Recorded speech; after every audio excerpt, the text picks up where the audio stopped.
Assalamualaikum warahmatullahi wabarakatuh. Kami dari kelompok 7 akan membahas topik yaitu rekreasi yang aksesibel. Topik ini penting untuk memastikan bahwa rekreasi luar ruang dapat dinikmati oleh semua kalangan tanpa terkecuali. Dengan saya sendiri yaitu Reski Adinur dengan NIM F2212341 dan saya Ladavia dengan NIM F2212332. Harapannya melalui presentasi ini kita dapat memahami pentingnya aksesibilitas dalam desain ruang rekreasi, sekaligus menginspirasi implementasi nyata di berbagai tempat. Yang pertama perlu kita pahami tentang rekreasi yang aksesibel. Desain dan implementasi fasilitas rekreasi ruang luar yang aksesibel sangat penting dalam menciptakan lingkungan yang inklusif.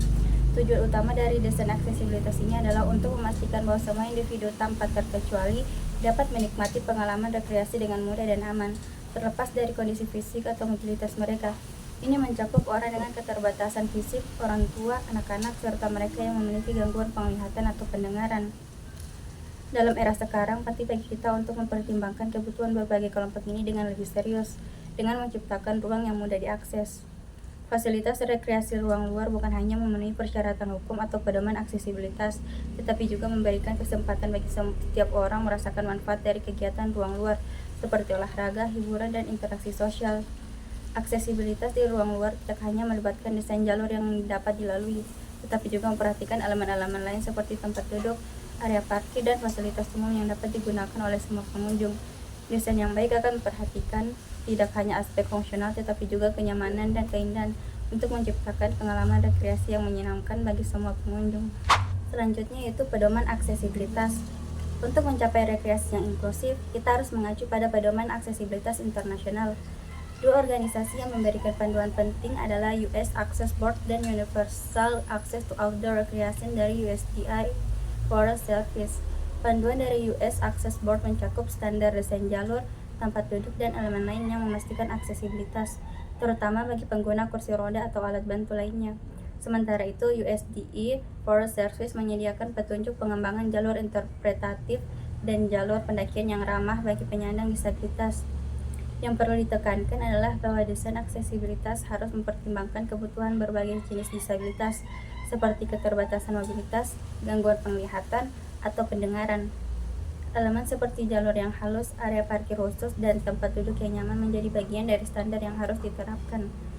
Dengan desain seperti ini, kita dapat memastikan bahwa ruang rekreasi luar ruang benar-benar dapat diakses oleh semua orang. Sebagai contoh implementasinya terlihat di gambar pada slide PPT di atas. Pada slide ini saya akan membahas tentang jalur akses rekreasi ruang luar. Jalur akses adalah elemen utama dalam fasilitas rekreasi yang aksesibel. Jalur ini berfungsi sebagai penghubung antara berbagai area seperti tempat parkir, fasilitas umum, tempat duduk, dan area rekreasi itu sendiri. Untuk memastikan jalur ini ramah bagi semua pengguna, ada beberapa ketentuan yang harus dipenuhi. Pertama, lebar jalur harus minimal 1200 mm untuk memungkinkan pengguna kursi roda atau alat bantu berjalan melintas dengan nyaman. Kedua, kemiringan jalur tidak boleh lebih dari 5% untuk memastikan jalur aman dan mudah digunakan.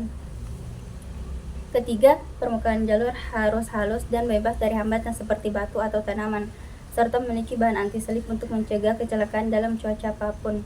Semua aspek ini bertujuan untuk menciptakan jalur yang inklusif, nyaman, dan aman bagi semua pengunjung. Berikutnya adalah desain jalur pendakian yang aksesibel.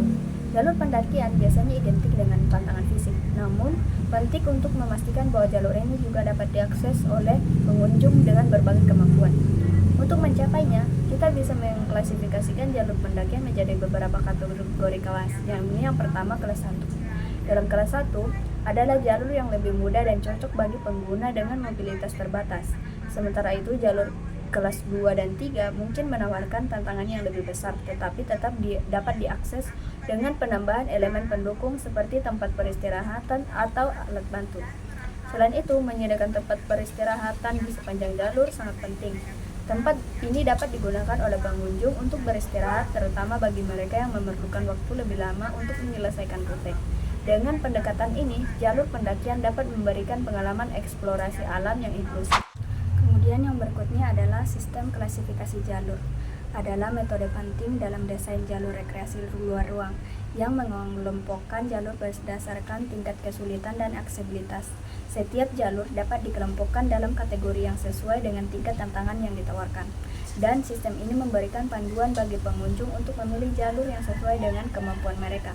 Selain itu, klasifikasi ini juga dapat memudahkan pengelola area untuk menambahkan modifikasi atau jalur alternatif bagi pengunjung dengan kebutuhan khusus.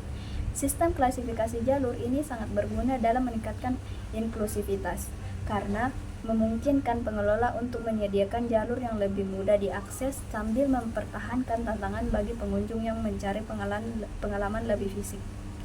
Beberapa jalur yang lebih menantang, seperti jalur pendakian, bisa disediakan dengan fasilitas pendukung yang mempermudah akses bagi semua orang. Yang berikutnya adalah jalur interpretatif yang memiliki fungsi unik, yaitu memberikan edukasi kepada pengunjung tentang lingkungan sekitar seperti flora, fauna, atau sejarah budaya kawasan.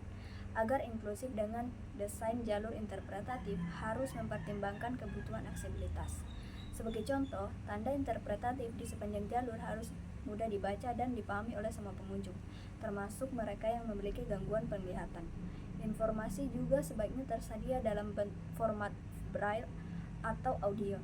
Selain itu, tempat duduk atau area berlindung harus disediakan di sepanjang jalur untuk kenyamanan pengunjung. Dengan pendekatan ini, kita tidak hanya menciptakan pengalaman rekreasi, tetapi juga pengalaman belajar yang menyenangkan dan inklusif. Dalam kesimpulannya, desain aksesibilitas di fasilitas rekreasi luar ruang adalah langkah paling penting untuk menciptakan lingkungan yang inklusif. Dengan memperhatikan prinsip-prinsip aksesibilitas, kita dapat memenuhi kebutuhan pengunjung dengan keterbatasan fisik, sekaligus memberikan kesempatan yang setara bagi semua orang untuk menikmati alam.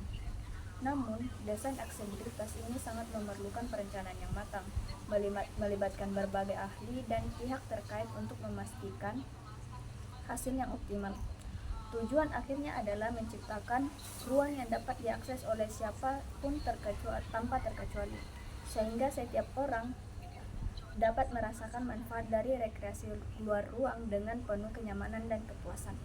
Kami berharap paparan ini memberikan wawasan baru dan semoga dapat diterapkan dalam proyek rekreasi di masa depan. Ya, sekian pembahasan materi dari kami. Wabillahi taufiq wal hidayah. Wassalamualaikum warahmatullahi wabarakatuh.